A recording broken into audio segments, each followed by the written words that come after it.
नमस्कार विद्यार्थियों,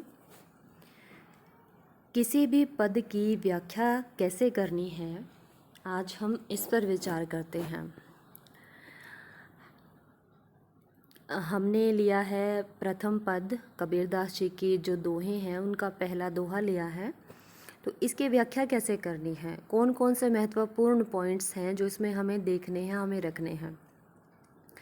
सतगुरु की महिमा अनंत, अनंत किया उपकार, लोचन अनंत उघाड़िया, अनंत दिखावन हार। तो सबसे पहले इस पद में हम लिखते हैं प्रसंग। प्रसंग लिखते हैं। प्रसंग में क्या क्या चीज़ें आती हैं। सबसे पहले तो कि ये दोहा जो है वो कहाँ से लिया गया है। फिलहाल ये दोहा हमारी पाठ्य पुस्तक में संकलित है। पाठ्य पुस्तक का नाम लिखना है हमें। हमारी पाठ्य पुस्तक मध्यकालीन काव्य कुंज से लिया गया है ये। और रचयिता इसके, उसके बाद रचयिता लिखने होते हैं। रचयिता जो शुद्ध शब्द होता है वो ये है रचयिता। रचयिता कौन है इसके? कबीरदास जी हैं। ठीक है, तो कहाँ से लिया गया है, रचयिता कौन है, ये दो चीज़ें हमें बतानी होती है। और इसका शीर्षक क्या है। शीर्षक जैसा कि हम देख रहे हैं साखी है, तो साखी शीर्षक से लिया गया है। प्रसंग के बाद हम लिखते हैं संदर्भ। संदर्भ में लिखा जाता है कि इसमें किसके बारे में बात हो रही है। संदर्भ में हम लिखते हैं कि इसमें किसके बारे में बात हो रही है। जैसा कि हम देख पा रहे हैं कि इस दोहे में सतगुरु की महिमा का वर्णन हो रहा है। जो सच्चा गुरु होता है उसकी महिमा कैसी है, इसका वर्णन किया जा रहा है इस दोहे में। तो संदर्भ में लिखेंगे सतगुरु की महिमा का गुणगान किया गया है यहाँ पर। उसके बाद आती है इसकी व्याख्या कि इस पद में या इस दोहे में क्या कहा गया है। इस दोहे में कबीरदास जी ने सतगुरु की महिमा का गुणगान करते हुए कहा है कि सतगुरु की महिमा अनंत, सतगुरु की महिमा का कोई अंत नहीं है। इस अनंत का मतलब है कोई अंत नहीं है। अनंत किया उपकार, उन्होंने मुझ पर इतने उपकार किए हैं जिनका कोई अंत नहीं है। बेअंत अथाह उपकार किए हैं मुझ पर। लोचन होती हैं आँखें, अनंत होते हैं जैसे ज्ञान की आँखें हैं। ये ज्ञान रूपी आँखें हैं, रूपक रहेगा यहाँ पर, रूपक अलंकार। तो ज्ञान रूपी आँखें, क्योंकि ज्ञान का कोई अंत नहीं है, वो असीम होता है। तो लोचन यानी कि ज्ञान की आँखें कहने का मतलब है कि असीम ज्ञान की प्राप्ति उन्होंने करवाई है। लोचन अनंत उघाड़िया, असीम ज्ञान रूपी आँखें उन्होंने खोल दी हैं। अनंत दिखावन हार, और वो उस अनंत जिसका कोई अंत नहीं है, यहाँ पर ईश्वर के लिए प्रयुक्त किया गया है कि वो अनंत परमात्मा, उसका दर्शन करवाने वाले, दिखावनहार दिखाने वाले हैं, उसका दर्शन करवाने वाले हैं मेरे सतगुरु। यानी कि सतगुरु की महिमा का गुणगान करते हुए कहा गया है कि उनकी महिमा का कोई अंत नहीं है। उन्होंने मुझ पर असीम उपकार किए हैं और मेरे ज्ञान रूपी असीम नेत्र, जो असीम ज्ञान रूपी नेत्र हैं, वो खोल दिए हैं उन्होंने। और वो मुझे उस अनंत यानी उस ईश्वर का दर्शन करवाने वाले हैं, यानी कि उन्होंने मुझे उनका दर्शन करवाया है। तो यहाँ पर सतगुरु की महिमा का गुणगान किया गया है और उनको ईश्वर से मिलवाने वाला, जैसे कि कबीरदास जी ने अपने एक और पद में भी कहा है कि गुरु को उन्होंने ईश्वर से भी बड़ा बताया है, जिससे आप सभी परिचित हैं कि गुरु गोविंद दो खड़े का के लागू पाए, बलिहारी गुरु आपने जिन गोविंद दियो बताए। तो सभी संत जो हैं गुरु को भगवान से भी ऊंचा दर्जा देते हैं। क्यों? क्योंकि वही होता है जो सच्चा ज्ञान देता है, मार्गदर्शन करता है और उस परम तत्व तक हमें पहुंचाता है। इसलिए गुरु को भगवान से भी बड़ा माना गया है। ये इसका रहेगा भावार्थ। तो हम व्याख्या के बाद लिखते हैं भावार्थ कि गुरु की महिमा ईश्वर से भी बढ़कर है, क्योंकि वो हमें उस ईश्वर का दर्शन करवाता है, उस ईश्वर का ज्ञान करवाता है। तो ये भावार्थ रहेगा। भावार्थ यानी कि उसमें क्या भाव संप्रेषित किया गया है, क्या भाव है उसके अंदर, तो वो बताना होता है। भावार्थ के बाद, क्योंकि किसी भी काव्य के दो पक्ष होते हैं, एक होता है भाव पक्ष। भाव पक्ष यानी कि उसमें क्या विचार संप्रेषित हैं वो, और दूसरा होता है उसका कला पक्ष। कला पक्ष मतलब उसके अंदर कौन सी भाषा इस्तेमाल की गई है। कला पक्ष में आ जाते हैं भाषा, कौन सी भाषा इस्तेमाल की गई है। संतों की भाषा जैसे हम सभी जानते हैं कि सधुकड़ी है, जो मैं पहले आपको बता चुकी हूँ। तो यहाँ पर सधुकड़ी भाषा है। सधुकड़ी क्यों कहा गया? साधुओं की जो भाषा है उसको सधुकड़ी कहा गया है।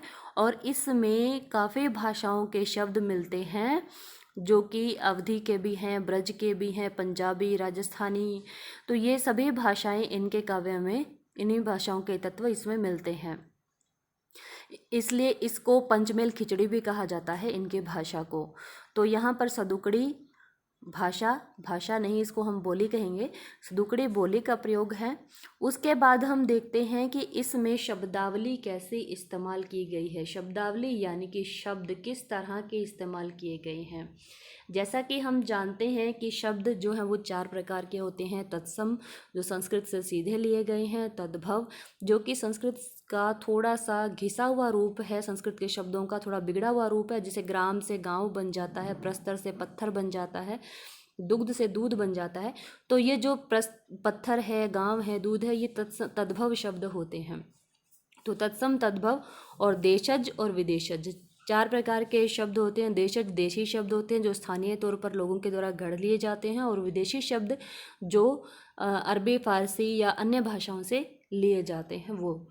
तो इसमें यदि हम विचार करें तो कौन कौन से शब्द इसमें लिए गए हैं, तो इसमें जो शब्दावली है वो तत्सम और तद्भव दोनों हैं। अनंत जो शब्द है, जैसे ये तत्सम के शब्द हैं, ठीक है। लोचन शब्द है। इसके अलावा जो उघाड़िया, दिखावनहार, उपगार, सतगुर, ये शब्द जो हैं ये तद्भव के शब्द हैं। तो शब्दावली जो है वो तत्सम तद्भव रहेगी। तत्सम तद्भव शब्दावली है।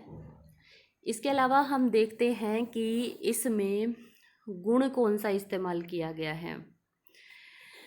गुण होते हैं माधुर्य, ओज और प्रसाद, 3 गुण होते हैं। वैसे देखा जाए इसमें प्रसाद गुण है, क्योंकि जो कवि कहना चाहता है वो बिल्कुल अच्छी तरह से व्यंजित है, बिल्कुल साफ सरल शब्दों में, स्पष्ट शब्दों में।